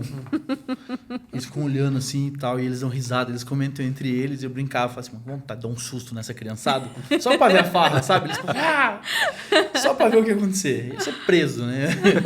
Mas as crianças, elas são mais abertas, assim, mas o adulto, ele é extremamente fechado. Ele é porque fechado. A criança ela ainda está na pureza, né? Ela ainda está no começo daquela cultura, né? Não está entranhada nela ainda. Né? Tipo assim, eles aprendem desde pequeno. Tipo, respeitar o espaço do outro, não encher o saco do outro, não invadir território. Mas conforme eles vão crescendo, isso vai ficando mais explícito, né? Eles vivem uma cultura muito punitiva. Então, se você vai mal na escola, ele se mata. Se você tem Cobrança é muito forte. A cobrança é muito forte. A cobrança familiar é muito forte. E o Japão, ele é um país velho. A média de idade, assim, a maioria do japonês, ele está acima dos 80. Então, você não tem uma galera mais nova. Então, tipo assim, eles são muito cobrados, os jovens, porque eles são o futuro do país. Só que eles não querem ter filho, eles não querem criar família, eles querem viver sozinho. né, existem, eu não vou lembrar o nome agora, mas existe um grupo de jovens adolescentes, de adultos, que eles vivem trancados dentro do quarto. Eles vivem à base de delivery, pede comida, come em casa, ou sai, compra e volta pro quarto, fica jogando, vendo pornografia, assistindo filme, e às vezes o cara morre e ninguém sabe, porque ele não sai do quarto, a família não entra lá, não invade o mundo dele. Então, se o seu filho tá dentro da sua casa morrendo de depressão, Nem ele sabe. vai morrer, porque ele não vai se abrir, você não vai procurar. Então, o conceito de família lá, ele é provado, sabe? Tipo, você olha e fala assim, cara, isso aqui é família, né? Então, é muito frio, é muito doido, é muito triste, mas é algo cultural, né? E cultura é algo muito complexo para você mexer. Você respeita e trabalha em cima daquilo. Se adapta àquela realidade. Você se adapta. Você se adapta àquela realidade. Porque não adianta eu querer falar assim, mas vocês estão errados. Não. Essa é a verdade dele. Ele acredita naquilo. Dele. Você não vai mudar, você não vai abrasileirar ele. Não, esquece. Por mais que... É legal, tem umas cidades lá, tem uma cidade chamada Guma, que você chega lá, tá lá, autoescola do Zezinho. Porque é uma cidade extremamente brasileirada. Tem mercado brasileiro, tem muito mercado brasileiro, loja brasileira, mas tem rua em português, placa. Por quê? Porque tem muito brasileiro. E você chega e fala assim, é um Brasil no Japão. Então é muito doido, mas é muito difícil você conseguir invadir a cultura deles e mudar isso. Mas isso também te deixou muito adaptável, né? Porque porque, claro, a gente tá no Brasil, né? Mas a gente é muito diferente, né? Por ser humano mesmo, isso já nos torna muito diferentes. Então, isso também te deixou muito adaptável. Você consegue comunicar com várias pessoas. E, por exemplo, foi no Pará, né? Que você falou com o rapaz, né? Foi. Então, e, por exemplo, no Pará, você estava com um casal ali que eles eram completamente diferentes. Mas você conseguiu ter o acesso ao rapaz, que é diferente de você. Porque você é uma pessoa mais... do povão, né? Igual você disse. Então, eu acho que tudo que você viveu também te deixou muito adaptável. Você consegue comunicar com várias pessoas diferentes e até falar de Jesus para várias pessoas diferentes, né? Eu acho que essa questão de você viver, e é uma coisa que eu gosto muito. Eu tive a oportunidade de passar por 6 países e 14 estados no Brasil. Do sul ao norte ali. Então, você conhece, no Amazonas e no Pará, é um mundo. Curitiba, Santa Catarina e Rio Grande do Sul é um outro mundo totalmente diferente. Só que você vê essas culturas, elas fazem com que você comece realmente a se adaptar e a conseguir entender. Né? Eu passei por uma situação que eu achei engraçada. Teve um dia que a gente estava na Bahia, no meu prático da minha escola missionária, e eu fui na padaria e comprei mortadela defumada, para tomar café. Eu tinha recebido uma oferta, era o penúltimo dia de prático. Falei, pô, vou honrar minha equipe. A gente só tinha passado por perrengue, só dificuldade. Falei, vamos tomar um café da hora aqui. Comprei suco, comprei um monte de coisa. Na hora que eu botei a mortadela na mesa, eu ouvi. O pessoal falou assim, nossa, olha como o Gabriel é rico. Eu falei, da onde vocês estão tirando isso? Você come mortadela no café. Eu falei, como assim? Eu falei assim, não, mortadela é mistura de almoço. Eu falei, mano, como assim? E no Pará eles comem mortadela frita no almoço. Eu falei, isso aqui é normal. Pro paulista isso aqui é normal. Pão com mortadela. Pão com mortadela. Então, tipo assim, você começa a ver que existe muita diversidade. É muita diferença. E aí você se adapta. E eu acho que uma das coisas que eu mais gosto de fazer é para qualquer lugar que eu vou.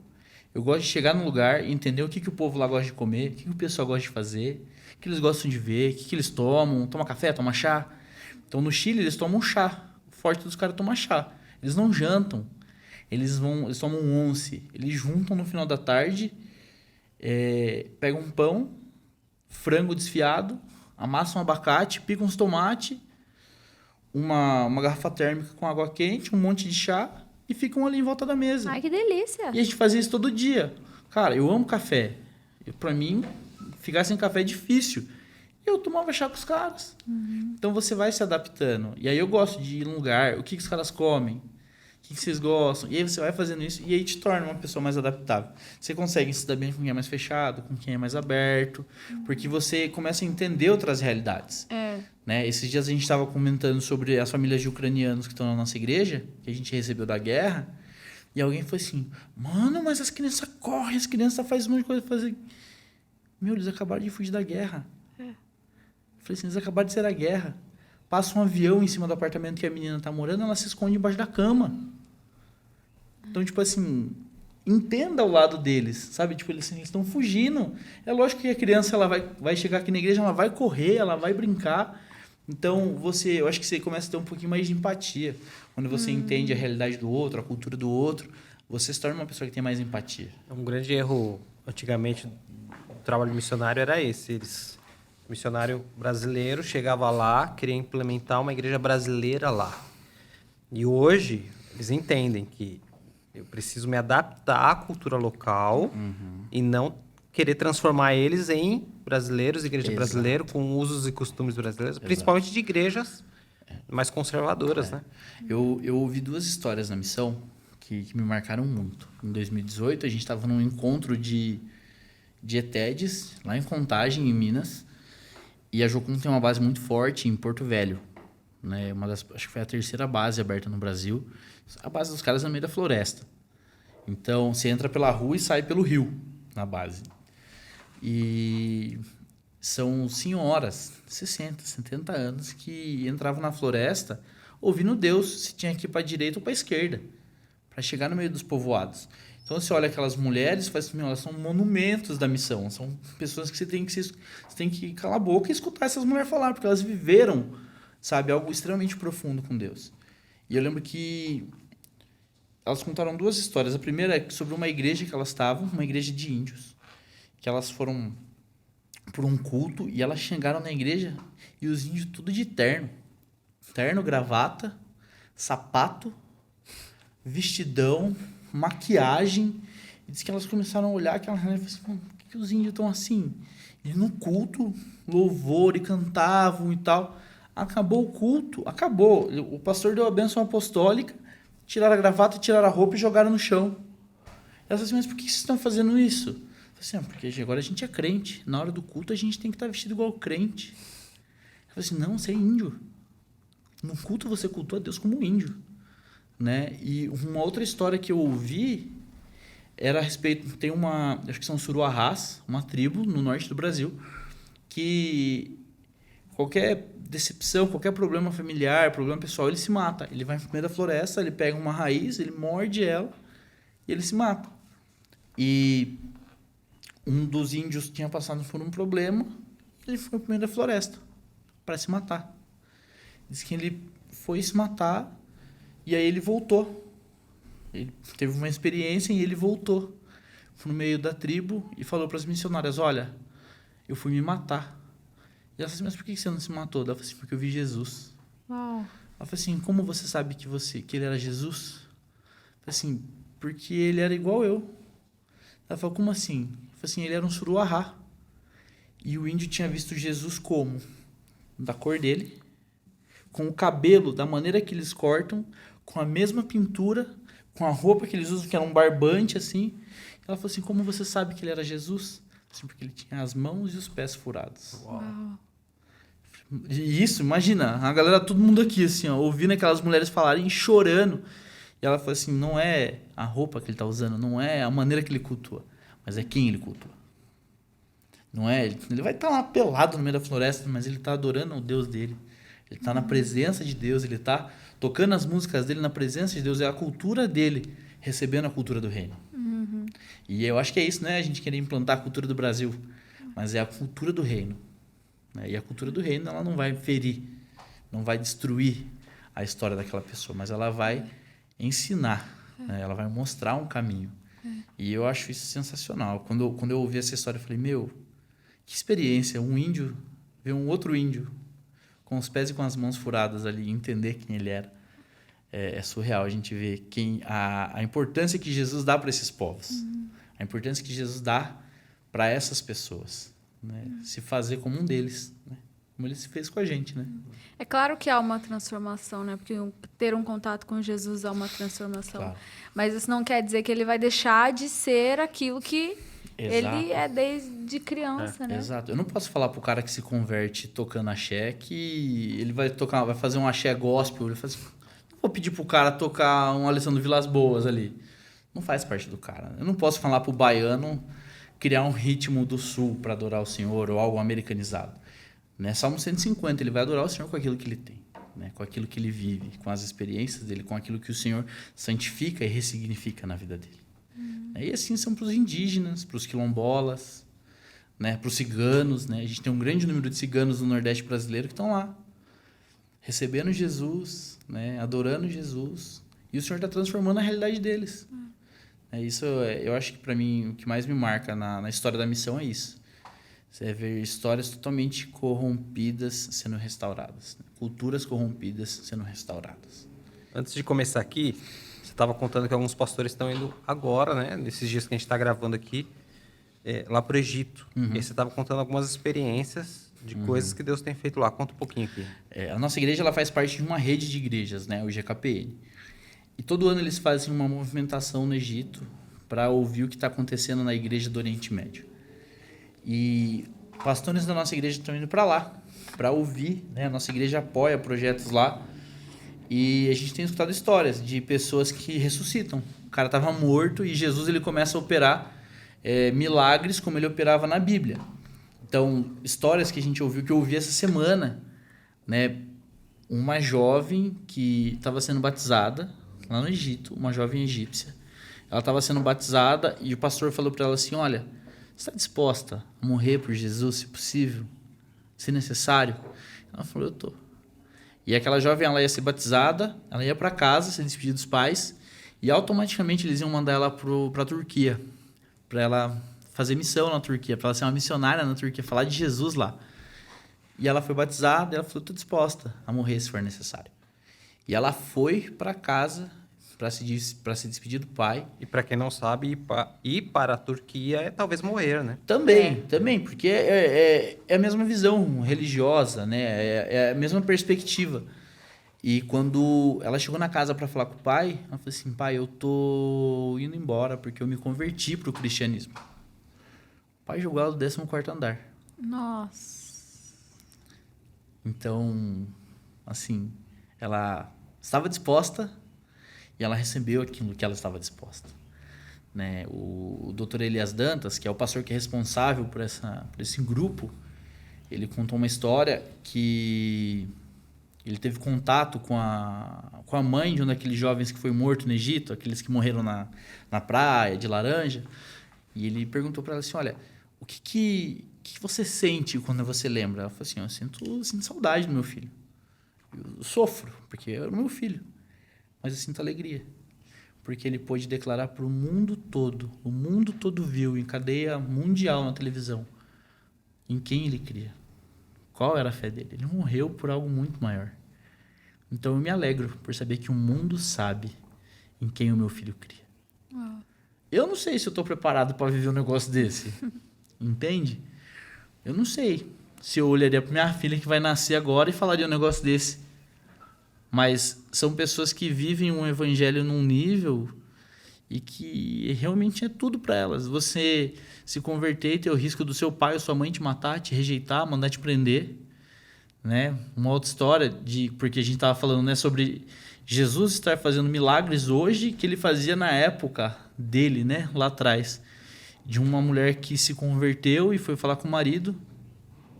E quando ela foi falar com o marido ia matar ela. E o Senhor a transladou. Ela estava na casa, de repente ela aparece em um outro lugar. Eu falei assim, mano, isso é papo de louco. Eu falei assim, mas ele já fez uma vez. Por que não faria de novo? Por que ele não faria de novo? Entendeu? Ele fez com Felipe, por que ele não faria com ela? Então, ele tem feito, ele tem aparecido em sonhos. Né? Ele tem se feito conhecido para essas pessoas. Né? Muçulmanos, líderes de facções, têm conhecido Jesus, têm procurado pastores para ouvir. Então, essa é uma realidade. Né? A gente muitas vezes não tem ido, mas ele tem se revelado. Eu ouvi uma história em 2014, mais ou menos, sobre um jovem que foi para a missão, foi para o Egito, e ele era professor de inglês. E ele não estava pregando, ele não estava fazendo célula, ele não estava fazendo nada. Deus falou para ele assim, comece na aula de inglês. Ele começou a dar aula para jovens egípcios. E aí um dia, uma aluna chegou para ele e falou assim, professor, fuja. Vai embora. Eu falei assim, mas por quê? Ele falou, porque o meu irmão é militar, eles sabem quem você é. Você é missionário, eles já foram na sua casa, eles abrem a sua correspondência, eles sabem quem você é. Então vai embora. E ele falou assim, mas por que você está me falando isso? Eu falei assim, porque eu já me converti, eu já sou cristã. E boa parte dos seus alunos também são, 80% dos seus alunos já são. Eu falei assim, mas quem pregou para vocês? Ela falou assim, ninguém pregou. Mas desde que você começou a dar aula, Jesus tem aparecido em sonho pra gente. Uau. Então, é muito doido você ouvir isso. Né? Eu não precisei que Jesus aparecesse num sonho pra mim, assim. Né? Ele está disponível pra gente aqui. E eu acho que isso que me dói, que a gente tem Jesus disponível pra gente aqui. E a gente tá preocupado com outras coisas. Né? Tem pessoa morrendo, tem jovem morrendo por amor a Jesus. E aí eu vejo jovem sofrendo porque não vai poder ir no show do Justin Bieber. É uma realidade. Né? A gente não tem... A gente troca os valores. A gente troca totalmente os valores. E Jesus está aqui, acessível. Né? Eu posso me relacionar com Ele, eu posso abrir minha Bíblia, eu tenho um aplicativo da Bíblia no meu celular, posso pregar na escola. Crer em Jesus não me oferece risco. Né? E a gente brinca com isso. E as pessoas estão aí. Então é muito legal poder, por exemplo, fazer parte de uma igreja que se envolve com algo disso. Sabe? Algo que investe nisso e poder encontrar essa realidade. Porque se eu não falar, outras pessoas vão falar. E essa mensagem vai chegar a outros corações e as pessoas vão ser ativadas por Deus nisso.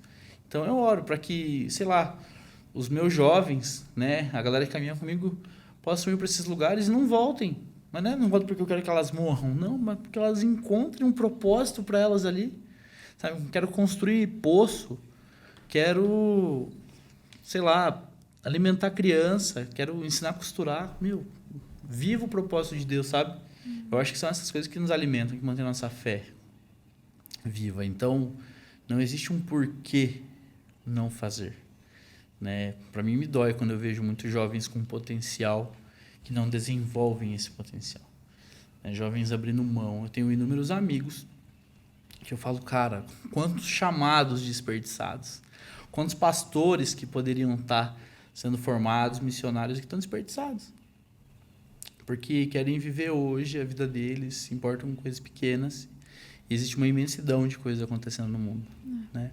Podia ser eu lá, ouvindo essa história, tipo, desde que você chegou, Jesus começou a aparecer. Podia ser um amigo meu. Né? Mas Jesus, ele usa quem está disposto e quem está disponível. Então, para a gente ver isso, a gente precisa estar disposto e disponível. Né? Isso é incrível. E como que é para sua esposa? Ela também tem vontade de ir para o Japão, né? Ela também sonha com isso. Como que foi todo esse processo? Porque quanto tempo vocês estão juntos fora o casamento? Vocês estão casados há 1 ano, certo? Isso. E vocês começaram a namorar? O nosso processo todo ele é muito rápido, né? É o nosso também. O nosso processo, a gente já se conhece há 10 anos, né? Mas aí, eu fui embora, ela viveu a vida dela, teve outros relacionamentos, eu também. E quando eu volto, porque eu não voltei para ficar, né, da missão, eu vim ficar de férias em Sorocaba. Vim ficar 1 mês em Sorocaba quando eu cheguei do Japão. E a gente descobriu que meu pai estava com um problema de saúde, ia ter que começar a fazer hemodiálise, e aí pandemia, e aí Deus me falou, vamos aprender a ser filho, vamos ficar aqui. E aí eu fiquei. E aí um dia eu vi um post dela no Twitter, comentei, começamos a conversar, e aí vi um outro post no Instagram, comentei, e aí a gente começou a conversar. E a gente começou a se aproximar. Então, de lá para cá, 2 anos. Finalzinho Legal. de 2020, a gente começou a conversar, começou a sair, sabe, interagir mais, estar mais próximo. Então, a gente está junto há 2 anos. Então ela já sabia desde o começo toda a sua história, porque são 10 anos, então ela já tinha até acompanhado Não, isso. a Thay, ela sempre soube. Tanto que a primeira conversa que a gente teve, porque a Tamara ela é intérprete de Libras. Então ela fez um post no Instagram e aí eu comentei, né? O fervor missionário estava aqui ainda, né? Estava na missão ativo. Eu falei assim, você sabia que o surdo é um povo não alcançado no Brasil? E aí a gente está conversando até hoje. Começou assim, através de uma conversa de interesse missional, a gente está conversando até hoje, né? A gente brinca que é uma conversa que nunca acabou. Então, ela sempre soube, né? Ela sempre soube. E é muito legal porque começaram a acontecer coisas nesse meio do caminho quando a gente começou a conversar mais intencionalmente, que eu falei assim, ó, gosto de você, tô orando por causa disso, eu fui bem intencional. Falei, ó, eu acho isso. E ela falou assim, amém. Ela estava vivendo alguns processos e eu falei assim, ela, você está disposto a andar com o meu processo? Eu falei, tô. E aí a gente foi. E aí depois ela veio me falar. Ela falou assim, tal dia a gente tava conversando, tal. E aí eu fui embora para casa, eu dormi e eu sonhei que eu tava lá de frente pro Monte Fuji. E aí Deus começou a mostrar coisas para ela. E aí começou a usar a pessoa. Eu falei assim, pô, eu sonhei que você estava no Japão. E aí começou a surgir um amor no coração dela. É lógico que, por exemplo, para mim, né, o Gabriel falou, vou pro Japão. É muito mais fácil. Porque é o país que eu amo. Existe algo que queima no meu coração. Mas eu tive que aprender, né, a amar o Japão. Ela também, né, tá nessa fase de aprender a amar o Japão. Mas ela fala, quando a gente for, tipo assim, a gente vai fazer isso. Ela brinca, né? A gente vai ter a Zoe agora. Ela fala assim, imagina a Zozo lá e tal. Então, a gente já idealiza isso, consegue sonhar isso junto. Né? E ela sempre falou para mim assim, quando eu conheci o Gabriel missionário. Então, eu sei com quem eu casei. Eu sei onde eu amarrei meu burro. Eu sei onde eu enfiei minha vida. Eu sei com quem eu estou me envolvendo. Então, se eu estou vivendo hoje o que eu estou vivendo é porque eu tenho a Tamara do meu lado. Porque ela é a minha maior impulsionadora. E eu brinco com ela. Eu falo assim, amor, a minha melhor parte é você. E eu falo assim, se eu tenho um ministério hoje, nossa, eu vou falar um ministério de sucesso, mas se eu tenho um ministério que eu estou feliz, que eu estou bem, que para mim tem sido um sucesso na minha vida, eu falo assim, eu oro para que o seu seja muito maior, que você toque muito mais pessoas. Né? E eu falo assim, a parte boa da nossa família não sou eu, é você. Eu falo assim, é você que eu quero, sabe? Então, é muito bom, porque ela me impulsiona muito. Eu lembro quando um dos pastores me procurou para falar sobre a liderança da base, e a gente estava noivo ainda. A gente ia casar dia 18 de dezembro, eu assumi a liderança dia 30 de novembro. E eu falei assim, amor, aconteceu isso. E eu falei que ia conversar com você. Ela falou assim, oxe, vamos para cima. Ela falou assim, vai, abraça e faz o que tem que ser feito. Ela falou assim, não. Ela falou assim, se Deus está te dando é porque Deus sabe que você é capaz. Então, ela sempre me impulsionou muito. Então, quando eu falo do Japão, ela fica super empolgada, ela quer viver isso, sabe? Ela quer viver os sonhos de Deus. Para mim, ela fala assim, seu sonho é qual? Eu estava falando com ela outro dia assim, pô, eu queria fazer uma faculdade e tal. Você não quer ser pastor? Eu falei assim, quero. Então, o que você vai fazer na faculdade? Vai fazer seminário. Então, ela consegue entender, sabe? E te impulsionar, né? E me impulsionar. Não é tipo assim, mas você quer ser pastor, você quer viver do ministério. Não. Ela fala assim, você vai viver isso. Ela brinca, imagina. Porque ela é formada em Direito, ela está esperando sair o resultado da prova da OAB agora. Ela fala assim, imagina, eu tô lá no fórum, aí passo na igreja lá para te ver. Então, ela entende isso, sabe? E ela quer que eu viva isso. E ela também sonha em viver isso. Então, é muito legal. Eu vejo isso, assim, um cuidado de Deus muito específico, sabe? Porque eu sempre falei para Deus, eu quero casar com uma pessoa que eu conheça na missão. Porque, em tese, é muito mais fácil o missionário casar com a missionária, porque já está todo mundo no mesmo barco. Só que, para mim, hoje a Tamara ela é o maior impulso que eu tenho. Ela fala assim, não, vamos fazer. Ela me corrige. Às vezes eu chego em casa e falo... O ego começa a bater. Ela fala assim, não, vem aqui um pouquinho, né? Puxa para a realidade. Ela corrige, ela cuida, ela impulsiona. Então... É parceira no propósito mesmo. Nossa, ela... Os dois debaixo do mesmo propósito. Ela é parceiraça, assim. Ela tá envolvida, ela vive as paradas junto. Igual hoje ela tem um encontro de mulheres na igreja, e aí ela está envolvida, ela vai ministrar oferta, vai fazer o negócio todo. E eu já fico empolgado por ela fica feliz e fico empolgado. E é a perspectiva de um impulsionar o outro. Porque o meu ministério não é a base, o meu ministério hoje é a Tamara. Se o ministério da Tamara ali e da Zoe não funcionar, o da base pode ser incrível, pode ter 6.000 jovens lá, mas se as duas que estão debaixo da minha asa não estiverem bem, esqueça os 6.000, não vale a pena. Né? Minha preocupação tem que ser elas primeiro. Então, se elas estão bem, se ela está bem, glória a Deus, a gente vai para cima.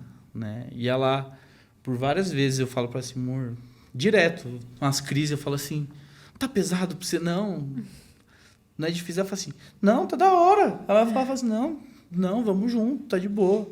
Então, é muito legal, assim... Eu jamais imaginei que poderia ser algo que eu poderia ter uma pessoa assim ao meu lado. Experiências, coisas que acontecem, mas é incrível ter tipo assim uma parceira sabe? Que impulsiona, que caminha junto. É muito bom. Eu lembro dela no 24 horas ali, chegando o lanche, né? Pra gente comer e tal. E ela super disposta, com aquele barrigão, né? E super ali servindo. Então, ela parece ser muito parceira mesmo. Tamara assim. dança na igreja. Ela tava dançando até 2 Ela semanas tava. atrás. E aí, a primeira vez que eu vi ela dançar de barrigão, eu lembro que eu entrei, assim, pelo corredor no templo, assim. E aí eu fiquei parado, olhando, assim. E ela dançava, e ela girava, e mexia, abaixava. Eu falei, meu Deus do céu, tem uma criança ali dentro. Ela dançava, e acabava assim, e morto, tudo bem? Ela, tô de boa. E saía, tal. Aí agora ela já não tá mais, né? Mas eu olhava assim, meu, você é No maluca. 24 horas ela dançou. Eu falei assim, meu, você é maluca, velho. Como que você consegue fazer isso? Eu não consigo imaginar. Ela, nada. Eu falei assim, a gente aprendeu uma coisa com uma amiga nossa, falou assim, cara, quem se adapta à realidade de vocês é o filho, não é vocês que se adaptam ao filho. E ela falou assim, isso tem que ser desde agora. Então, tipo assim, e a Tamara tá lá, firme e forte, dança, ministra, faz discipulado, tem reunião. E ela tá lá, firme e forte, de barrigão, às vezes cansada, mas tá lá. Eu acho ela é uma guerreira. A bicha é braba. É mesmo. Qual que foi um erro e um acerto que fizeram diferença na sua vida? Então, um erro que talvez atrapalhou um processo que você quer incentivar jovens a não viverem, não fazerem, e um acerto que foi fundamental. Os dois foram a mesma coisa. Teimosia. O erro foi ser teimoso por não ouvir quem sabia mais. Por não ouvir quem já tinha passado pelos lugares que eu estava querendo passar. Porque a teimosia me levou à autossuficiência. Eu consigo fazer, eu sei como fazer, eu sei resolver. Então, isso me colocou numa posição da qual me envergonho muito. Né? De imaturidade, de meninice. E ser teimoso. Mas a teimosia, por outro lado, manteve os meus olhos fixos em algo que eu sabia que Deus tinha para mim. Ainda que pessoas... Eu ouvi muita coisa. Eu ouvi de líderes que eu não ia dar em nada, coisas terríveis que machucaram muito minha identidade. Mas por ser teimoso, eu falei, eu não vou desistir, porque não é sobre o Gabriel. Né? Talvez se eu tivesse desistido lá atrás, eu não teria vivido as experiências que eu vivi, não estaria vivendo o que eu vivi. Quando eu cheguei na igreja de família, eu cheguei destruído. E eu fui atrás do Marcelo, do pastor Marcelo, falei, cara, eu tô em pedaços, assim. Porque recentemente tinha acabado de acontecer as coisas da Fer, era uma dor muito profunda para mim. Muitas coisas tinham acontecido. Meu pai, né, com uma doença muito difícil, né, fazendo hemodiálise e tal. E eu cheguei lá quebrado. E eu lembro que o Marcelo ele falou assim, conte comigo, né, uma segunda vez, né. Ele já tinha me abraçado lá atrás. Ele disse assim, conte comigo. A igreja está de portas abertas para você. Ele falou assim, seja humilde e abrace os processos. E ali eu vi que, tipo assim, abraçar os processos e entender que Deus estava naquilo ali, mudou minha vida. Então, eu fui teimoso a ponto de lutar, sabe? A entender que existia algo mais. Né? E para mim foi muito doido chegar onde eu tô hoje, porque eu nunca quis isso. Eu nunca cheguei na igreja lá para falar assim, eu quero ser líder de jovens. Quando me falaram, o pastor que está na liderança te indicou, eu falei assim, ele é maluco. Assim, nunca tomou um café direito com ele, assim, a gente tem um contato aqui.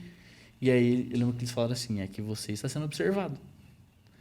Então, a teimosia de persistir, de continuar, mas com uma perspectiva diferente, mudou muita coisa. Então, ouvir quem eu deveria ter escutado, e eu não fiz, né? Não ouvir foi um erro. Que talvez tenha atrasado processos, tenha atrasado coisas que eu poderia ter vivido. Mas persistir em Deus para que eu pudesse viver aquilo que Ele tinha para mim, fez e faz ser quem eu sou hoje, né? Então, colocar diante de Deus meio que Jacó, sabe? Tipo assim, eu vou e vai, sabe? Deus falou que vai fazer, Ele vai fazer. Ainda que um anjo venha, né? E as coisas acontecem. Então, o que eu posso falar para um jovem hoje é escute quem chegou primeiro. Escute quem abriu o caminho. Porque se ele fez isso, ele sabe do que ele está falando. Ele sabe o porquê ele está te aconselhando a não fazer ou fazer algo. Porque ele já passou por isso. Né? E a gente tem essa questão de... Eu sei de tudo. Né? Eu sei tudo. Eu sei fazer, eu sei como acontece. Então, eu acho que a gente tem 2 ouvidos e uma boca para isso. Né? A gente ouve muito mais do que fala. E quem chegou na frente da gente já viveu muito mais. Então, se eu pudesse voltar lá atrás, eu escutaria muito mais algumas pessoas que passaram pela minha vida e que falam assim, faça isso, não faça isso. Teria poupado muita dor, né? E talvez coisas teriam acontecido de uma maneira diferente. Eu acho que é isso. Como líder de jovens, qual, nesse ano, né? Um ano, mais ou menos, o que você tem sentido que é o maior desafio hoje dos jovens, de um líder de jovens? Constância. O jovem ser constante em Deus e o líder ser constante em amor. Porque às vezes eu quero matar. Eu tô falando isso do fundo do meu coração. E quem caminha comigo sabe. O pior é essa parte. Eu tô falando isso do fundo do meu coração. Mas é porque eu sou jovem. E o jovem, ele tem as vontades próprias. É o que a gente estava falando aqui antes de começar. Cara, é fã de um pregador aqui, de um ministro e tal. E aí o cara tem uma opinião diferente politicamente dele. O cara não serve pra nada. Né? Eu acho que a internet, ela revela o coração do povo. A internet revela o coração do povo.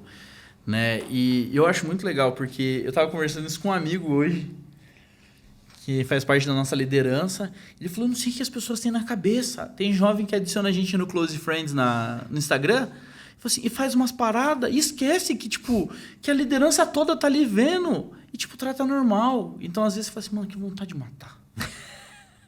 Sabe? Que vontade de juntar e falar assim, o que tá acontecendo? Então, eu acho que... E eu falo isso porque eu acho que é uma grande questão que Deus tem tratado em mim. A Tamara, ela fala muito para mim assim, eu não sou pastor, mas o meu ofício é pastoral. Fala assim, olha as pessoas como ovelhas. Ame como ovelha. E eu tenho orado para que Deus me ensine. E o jovem em si, para mim isso é... Se você colocar aqui a minha liderança e perguntar assim, qual que é o problema do jovem hoje? Inconstância. O jovem, ele é inconstante. Começa uma faculdade, começa a fazer um curso, quer estar no ministério, de repente vai para outro, faz uma coisa, muda, tá o tempo todo mudando. Porque não consegue seguir uma linha de raciocínio em algo e caminhar só em algum lugar, quer fazer várias coisas ao mesmo tempo. Né? E eu tenho falado isso para alguns jovens. Eu falei assim, por que você está em 3, 4 ministérios na igreja? Está na intercessão, na recepção, no louvor, na mídia. Eu quero fazer várias coisas. Eu falei assim, e não faz nada. E não faz nada bem. Eu falei assim, olhe para uma coisa e faça aquilo bem. Né? Não adianta você querer fazer várias coisas e não conseguir fazer nada. Escolha uma. E faça, se aplique naquilo. Né? Então, eu acho que o jovem, ele precisa ser mais constante. Ele precisa entender vida de oração, adoração, comunhão, tá na igreja, viver isso, sabe? Tipo, a gente fala muito disso, a gente canta muito isso, mas às vezes as nossas práticas, elas são diferentes. E como líder de jovens, ainda que com um tom, né, de brincadeira, mas é realidade, praticar o amor. Eu acho que, para mim, isso é... Como eu venho de base missionária, missionário é desenrolado. Tipo assim, vamos fazer, se junta e tal. E às vezes na posição de pastoreio, de cuidado, você tem que pensar que, por que o cara não está fazendo isso? Será que ele está bem? Será que está legal? E aí você tem que olhar a pessoa como uma ovelha. A Tamara o tempo todo fala, olha como ovelha. E aí às vezes eu olho assim, eu tô com o celular na mão, na cama, eu falo assim, tá bom. E a gente aprende a desenvolver o amor. Né? E eu acho que é a chave principal. Eu ganhei um livro do pastor Bonfim, de aniversário. Falei assim, eu não sou pastor, eu sou mestre. Ele falou assim, você não é pastor, você é mais profetinha. Vamos ler esse livro junto e vamos aprender a ser pastor. Eu olhei para ele assim, se você quer aprender, quem sou eu, né? Que a história dele, a vivência dele. E aí, um livro chama o Pastor Renovado, do Richard Baxter. Eu falei, por que você me deu esse livro? É uma paulada atrás da outra. É o cara te cobrando a saber o nome das ovelhas com quem você caminha. E eu acho que é isso. É você estar disponível para amar todo mundo. Com imperfeições, perfeições, gostos, costumes. Porque senão a gente surta. A gente surta. Falando em livro, indica um livro aí pra galera que fez toda a diferença na sua vida? Enraizado. Fora a Bíblia. Enraizado. Do Benan Libisher. Esse livro é incrível. Quando eu cheguei lá na igreja, o pastor Marcelo falou, leia esse livro mudou minha vida. Enraizado. E acho que fala sobre constância, né? Criar raízes, né? Estabelecer um lugar para crescer. Acho que esse livro, ele mudou minha vida. E tem tudo a ver com o que você está vivendo, né? Enraizado. E Caçadores de Deus, 2 livros aí. Caçadores de Deus e Enraizado. Assim, sem sombra de dúvida, todo mundo precisa ler esses livros. Muito bons. Isso aí. Para quem quer conhecer a base Jovens da Igreja Família, como é que funciona, que dia que funciona, conta pro pessoal. Todo sábado a partir das 18, se bem que agora a partir do dia 17, dia 24, os nossos cultos vão começar às 19 horas, a gente vai jogar 1 hora para frente. Então, todo sábado, a partir das 19, né, a gente está lá, nosso culto, nosso encontrão de família, né, pode encontrar a gente nas redes sociais, né, @basejovens. A gente está lá, como família, celebrando um tempo em família, né, a gente fala que a gente tem vivido isso, sobre sermos família. Então, a gente quer que você vá lá, se sinta amado, né, se sinta abraçado. Todo sabadão a gente está lá, de braços abertos. Legal. E quem quiser te acompanhar nas redes sociais... Meu Instagram tá lá como @GaburielFutura. Gaburiel? Por que isso? Porque Gabriel em japonês é Gaburiel. Ai, que Uau. legal! Gaburiel Cardoso. Gaburiel Cardoso. Então, Gabriel em japonês é Gaburiel. Que legal. Gabriero, né? Mas aí já fica muito difícil. Então, Gaburiel. Legal. Quer acrescentar mais alguma coisa? Alguma coisa que a gente não falou que você quer falar? Cara, é um privilégio estar aqui, é muito legal. É muito legal mesmo. Eu sou o maior consumidor de podcast do Brasil. É muito legal estar aqui, tenho acompanhado vocês, é muito bom. Saber que eu já pude também caminhar com vocês na Assembleia, ter um tempo ali, um tempo de bênção, de muito crescimento, de aprendizado. E é muito legal ver tudo que Deus tem feito, né? Eu falei algo no 24 Horas de Adoração, que me perguntaram sobre o que eu achava, né, do 24 Horas. Eu falei assim, a gente está vivendo um tempo que é profético e histórico, porque a gente está fazendo história na nossa cidade. A gente está transformando igrejas que estão separadas em uma só, um corpo só, trazendo unidade para o corpo. E profético porque a gente está vivendo a resposta, né, a confirmação de profecias que a nossa cidade recebeu, que a igreja recebeu. Então é muito bom caminhar com vocês, com a igreja de vocês. Nós somos uma família. É verdade. Né? E eu acho que isso precisa acontecer cada vez mais. Corpo de Cristo, né? Corpo de E Cristo. qual é a sua... Pra gente finalizar. Não, vai finalizar não, que eu tenho 2 perguntas. Tá Olha! aí pro final aí, eu tô aqui, ó. Peraí, eu quero falar. pô. Mas deixa eu ficar aqui no 24 Horas. E o que você tem alguma... Você consegue enxergar alguma coisa a partir do 24 Horas? O que Deus está construindo? Eu consigo ver algo que alegra muito meu coração, que é essa construção de relacionamentos. Eu acho que um avivamento, ele vem de relacionamentos. Primeiro do homem com Deus e depois do homem com a igreja. Então, não tem como eu ser a igreja família se eu não conversar com a Assembleia de Deus. Não tem como eu ser a base jovens se eu não conversar com Nós Somos de Cristo, sabe? Então, eu acho que uma das coisas que o 24 Horas acrescentou é nos aproximar, né? A Bíblia fala que as portas do inferno elas não vão prevalecer contra a igreja. Não é porque elas vão atacar a igreja, é porque a igreja vai meter o pé na porta do inferno e vai fazer o que tem que ser feito. Só que se a minha igreja, junto com a sua e com outras, a gente se unir e trabalhar dessa maneira, realmente a gente tem mais forças. Então, para mim, o 24 Horas de Adoração não é só um tempo de exaltar o nome de Jesus, mas é um tempo de aproximar a noiva, né? Fazer com que a gente se torne mais próximos. Eu tenho um amigo que fala que união é um saco de laranja e unidade é um suco de laranja, né? Então a gente está junto nisso daí. Eu acho que é essa a grande questão, se aproximar, ser uma família. Demais. Agora ele respondeu. Aí, ó. O que era? Ele respondeu. Não, é que eu gostaria de saber, porque assim, também fui amiga da Fer, né? Até de ela dormir em casa.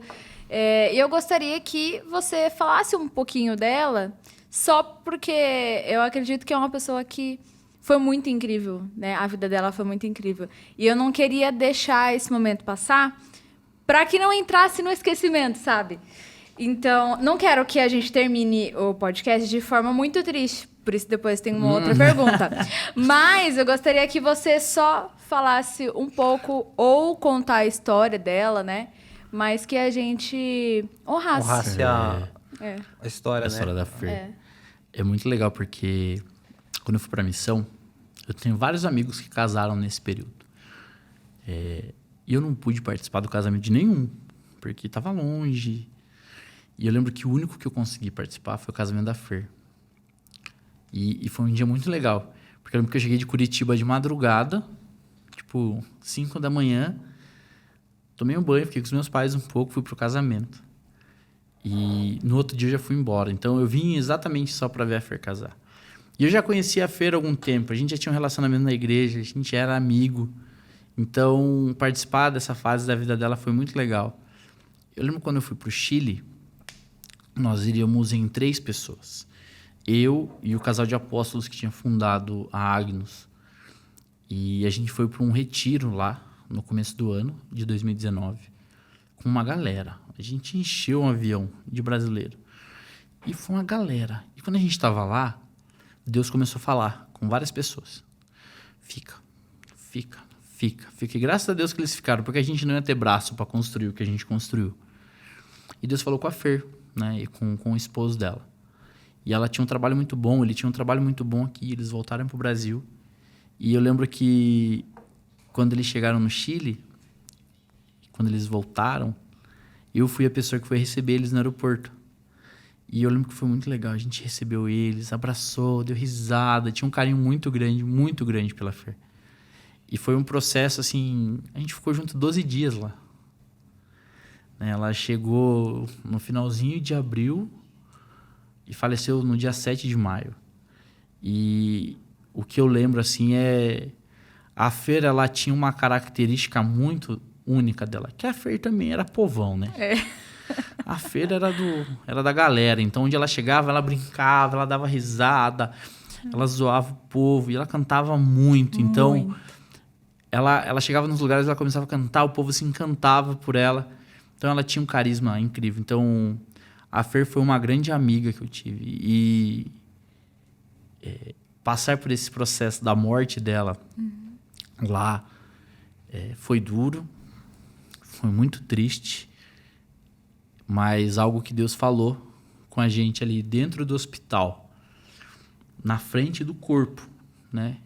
E os pastores olharam para mim e falaram assim, olha, a gente cria, se Deus quiser, ele ressuscita ela. E aí um dos pastores falou assim, mas ele não quer. E eu tenho certeza que da onde ela está, ela também não vai querer ressuscitar, não vai querer estar aqui. Porque ela está diante de quem ela ama, ela está diante de Jesus.